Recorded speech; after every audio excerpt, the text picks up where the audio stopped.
Guess what time it is? What time is it? Assassin's Creed Syndicate. Oh boy, it's another annualized game. No, it's not what you think it is.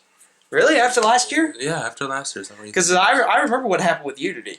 Oh, I got rid of that right off the bat. No, this one, they there's no multiplayer concept, and they focus solely on the story. Okay, so if you haven't figured out yet, people, we are talking about Assassin's Creed Syndicate. Yes. Takes place in London. London. London. And from what I understand, you get to play as a boy or a girl. So he plays both. Diversity. Yeah. Yay. Good job, Ubisoft. Good job actually listening this time. Yeah, no, you play as a brother and a sister. Alright. Unlike who, I did not play this. I did. He did. Yeah. Because you love this series. Except for last year. Except for last year. Yeah, I do. Assassin's Creed is a game of its own. But, yeah, got it, and I do not regret buying it. So, tell me a little bit about the story. Or at least what you can, because Without I know the spoilers. story is insane. Well, I beat it, but, you play as two, recruit assassins, basically. Well, the sister is more experienced than the brother. But, Really? Yeah. Huh. Yeah. She's more of, like, you know, the traditional assassin, and the brother's like, you know, I'm going to kick your ass, assassin. So, yeah, the brother's a brute, and the sister's like the sneaky one that goes around and kills everybody. Yeah. So, the whole basis of this game is that you are trying to free London of Templar control. What you do to do that is that you create a gang called the Rooks. Yeah, they alluded to that in E3, but I didn't really get what they were going with. Yeah, no. You create a gang so you can take on other gangs in different boroughs, and yes, the whole map, just like in the last one, is split into boroughs. Okay. So you gotta do certain things, like there's child labor. You have to take out child labor camps, and you have to take out gang leaders. And and then you start a gang war and all this. It's a step-by-step process. But you know, it's not that bad. I mean, it's a little bit repetitive, but there's different situations that happen. That's what, you know, mixes it all up. So it took the one concept from Unity that actually kind of worked and built upon it. Yeah. Good move. Yeah. I had no problems besides the one that I showed you on my Snapchat thing. Oh, yeah. I was like stuck on the bridge and I couldn't fucking do anything, you know. I mean, I don't know, what else do you want to know about it? Okay, so I guess the main thing is I want to know is, like, it sounds like it did step up from Unity. It's not as buggy or as broken. No, absolutely not. I do like the fact that you said, like, the girl and the guy play different from each other. Oh, yeah. Like I was saying, the brother is the brute. So, I mean, they both basically, because there's skill trees now, and there's player levels, and depending on your player level, that is how successful you'll be in completing boroughs. Oh. Yeah. So, the skill trees are the same except for give or take 3 or 4, which are primarily meant for the sister or the brother. Okay. So, and let me tell you, don't go running into a level 9 area when you're only level 5. Trust me, I played Have you played Xenoblade yet? No. I'm not even kidding you. There are points where, like, you'll be like level 9 or 10, like at the beginning of the game, and you'll see an enemy and you'll see level 121. And you're just like, no. No, we talked about that in our Xenoblade review. Both Paige and I were just, like, we both rated those moments like, that looks like an enemy, we can take it. We saw the level, like, no. No, but I like how games do that. Like, it gives you the chance, like, if you're brave enough that you feel like you want to actually take a challenge, you could go, and then just completely get your ass kicked. But yeah. No, yeah. It happens in this game. And let me tell you that... Nice. They changed the combat system a little bit. They tweaked it a little bit. Okay, so nothing drastic. Noticeable. Yeah. Because now there's a combo system put into the combat system. Yeah. So you can like keep mashing X, and like the new combat system's brutal. Like, you smash people's heads off walls, you break limbs. I saw a clip. I can't remember if it was a guy or the girl, but basically, like, he threw a hatchet into one, kicked the other, took the hatchet out of the guy, and then hit the other guy that he just kicked. And I was just like, this is Assassin's Creed. Where did this come from? No, yeah, they tweaked it a lot to where it's noticeable, but you can still feel the similarities from the Huh. I'll show it to you once we get done. Yeah, I kind of want to see this. Yeah. Because it's reminding me of is the combo system a lot like Batman? Yeah. That's Okay. perfect. That's a perfect example. Yes. Okay. 'Cause I mean, you know how much I loved Arkham Knight. Yeah, Arkham Knight and Arkham City. Good thing, yeah. I'm the one who still says Asylum's the best one in the series. I don't think so because of what they did with the last boss, but whatever. I'll just leave it at that. True. Yeah. Yeah. I'll give you that. Yeah. There's 3 weapon types. There's brass knuckles, a cane sword, and which cane sword's hilarious. Of course, there's a cane sword. And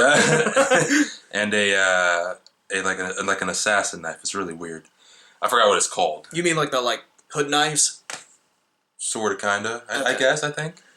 I'll show you. But because that's the one image everyone knows from this series is you pull your hoods up and. Oh no, not that. There's an actual a kukiri or whatever it's called. It's really weird. But it's a curved. Oh, it's a curved like blade. a scythe. Yeah, okay. But it's not like a scythe. But it's like a curved blade. Right. They had it in That was one of the main weapons in one of the Castlevanias that you can get. I think it was Portrait of Ruin. You can get that weapon. Like your favorite one, Lords of Shadow, right? Moving on. No, the different attacks with the 3 weapons, and there's different classes, different levels of weapons you can get from the 3 branches. So it sounds like there's a lot more to unpack with this one. Yeah, and the thing is, the game wants you to explore, so you have to get schematics for weapons. Good. Yeah, so you have to explore Buckingham Palace and Big Ben and all that. See, because that was the thing I feel like they missed the mark with. They've always missed the mark with this series. Yeah. Is that because that's the reason I tried Assassin's Creed 1 and 2 and I didn't really like it because they built these beautiful worlds that were really it showed that they really looked at the history behind it and everything. Yeah. But they didn't let you explore it. No, it was more it's open world, but they wanted a linear right. Yeah, and that's what I hated about yeah. I think I told you the story. The first Assassin's Creed, I fell asleep playing. I just literally couldn't. Oh yeah, because they were talking for half an hour, and you're like, dude. I couldn't do it. Yeah. So I tried 2, and 2 still had a lot of the main problems that I had with 1 in terms of the combat system and just that linear progression. Even though they're trying to make you seem it's open world, so you saying that it does seem open world this time around. Now I know the one that's everyone's favorite is Black Flag. Yeah. Now it was 2 before that, but now it's Black Flag. Yeah. Okay. Did it do a lot that Black Flag did? Well, see, here's the thing: is that Black Flag built upon what 3 had as far as the naval missions. It built upon that and made a pirate game. And then this one, then Unity everything up. And then, excuse my language. And then this one built upon. I feel like Unity more so than Black Flag. So it seems like every even number of this franchise is the one that's good, and every one that's an odd number, just avoid the plague. Yeah. Because Unity was they wiped their butt with the game and handed it to you. So. Oh, I remember Unity last year. Oh, God. I remember sitting there Robert De Niro and Cape Fear just watching you all why isn't the game working? Yeah. No, but the story, it was good until certain points. You told me about the end. I mean, the end was neat, but then it was just okay. I was thinking about what you told me, and I was just that. The only reason that happens is because it's an annualized franchise. Yeah, well, they it's a shame because that's the problem with these annualized franchises. Especially one like this where you have to have a continuing story because it was built upon having a good story. These writers have to write themselves into a hole every year. It's getting a little bit more out of hand now. But I think there was one particular part that I think they're hinting towards the next game. And this one particular part takes place during, the 1917, 1918. What happened? You're not alluding to what I think you're alluding to, are you? What happened during that time period? Yeah, I'd be cool with that. Yeah. Because you actually play a whole mission. Because there's a... Yeah, because it brought back that whole time jumping thing, didn't it? Yeah, the ripple. You went through the ripple. Did it actually do better this time around? Yeah, well, it did that. You're playing through this, right? And then they're like, here's all the story. I was like, whoa, dude. I was like, wait a second. Excuse me, Mr. Exposition, I was playing a game. Let me get back and you can come back later to explain this. Well, yeah, after you clear out these burrows and this time shift, this being just comes down and starts explaining the story. And I'm like, whoa, dude. Like, calm down. It's like when you're watching a mystery movie and then there's that one character that comes in, or a horror movie, that one character comes in and explains everything. I'm That's like, what it was. dude, get out of here. Like, yeah, that's what it was. It's just like this game, for some reason, they now just wanted to explain things that people were asking questions about. Okay, at what length through the game story was this at? Sequence 6, so about halfway. Okay. Yeah. Wow, that's weird to have it halfway. Yeah, well, I mean, it didn't really... It explained the... You haven't read explaining this. It explained everything collectively, but it didn't explain the game's actual story. So it explained everything collectively from 1 to this game, from Assassin's Creed 1 to this game. And I'm sitting here like, why are you throwing this information at me when you could have done it throughout all the games? You know what I mean? It's like, remember in Insidious 2 when they have to explain everything and they do it all in like that one sitting in 10 minutes? Yeah. And you're just sitting there like, what the hell did I just watch? Yeah. Like, let me tell you, the figure that comes out and explains it to you is the creepiest freaking thing I've ever seen in my I entire life. bet. I'm going to look up a picture when I get home. Oh my god, it was... But, you build gang up, the brother and sister, you switch off between missions to play, or you can switch freely. Nice. You collect, collectibles that unlock, different outfits for your character. Yeah, trust me, I know. I sat there for 4 hours looking for 30 collectibles that I needed for an outfit. Guide?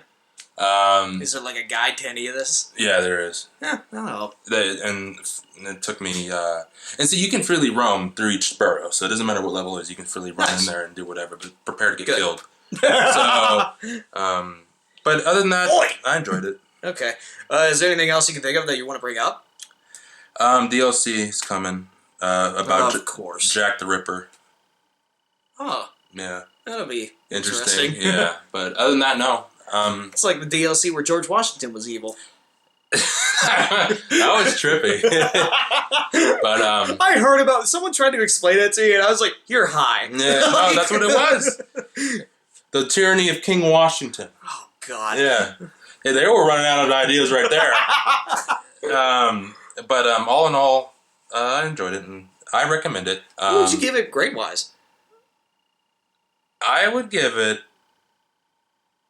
a B+. And the only reason why it doesn't get an A is because of the stupid ending. Okay. I like how on the camera you gave like an evil look, like, yeah, stupid ending. Well, fix the ending. Fix it. I'll tell you what the deal is off camera, but yeah, B+. I highly recommend it for Assassin's Creed fans in particular because they actually focus on the story. I'm noticing every review, like we bring up something, we're like, "Oh man, this is great." We'll talk about it off camera, and I'm sure the audience is sitting there like, "Can you guys just have a spoiler show? Yeah. Come on!" Well, we'll see let's see what people say once it goes out. Who knows? Maybe we'll do it. We'll have a spoiler show, but you guys asked for it, so everything's going to be put on the table. Like it was so funny because Paige and I were having to sit there essentially like walking on eggshells for Xenoblade because we'd be like, and then when this No, yeah. But yeah, B+, solid B+. I think it's worth $60. I really do. Wow. And like I said, they want you to explore everywhere, so that's going to take time. It took me, let's see, I would say about a good 12 hours. Because there's a lot of missions that you have to do. So yeah, a good 12 hours to play. It's worth 60, I think. So whenever it gets knocked down on Black Friday the 30th, go get it. Yeah. Don't buy the season pass. But yeah. Yes, don't ever buy the season pass. Because I did that, and it's whatever. I think gamers have learned that lesson with Arkham Knight this year. Oh, yeah. So, you can check out more of our reviews, as always, on Tanooki.com. Don't be afraid to check it out. Yes. So, I'm Lehu. I'm Trey, signing off. Later, everyone. Laters. I can't wait till they get to World War I. Oh, is that? Yeah. That's what it was. Okay, so this